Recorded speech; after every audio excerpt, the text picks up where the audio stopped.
Live from the world's capital markets, here are the latest financial headlines brought to you by News Factory.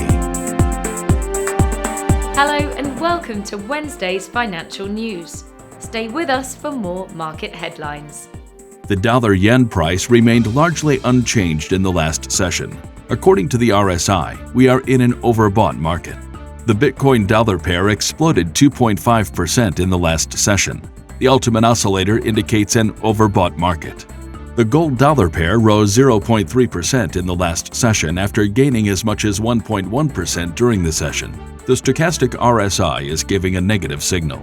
The oil-dollar pair gained 0.7% in the last session after rising as much as 1.6% during the session. According to the CCI, we are in an overbought market. Coming up, the choices from our chief analyst for today.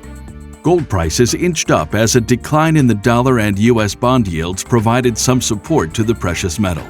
The dollar retreated to a three-week low, hit by a proliferation in rate hike bets in other markets and by improved sentiment that lifted equities and risk-sensitive currencies such as the Australian dollar.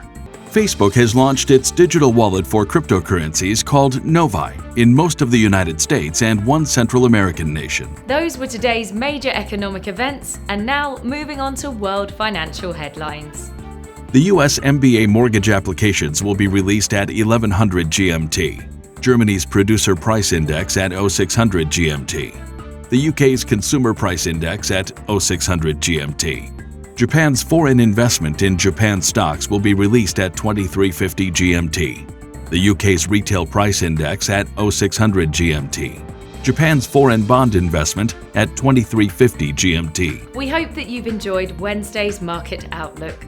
On behalf of all of us here, we wish you a productive trading day.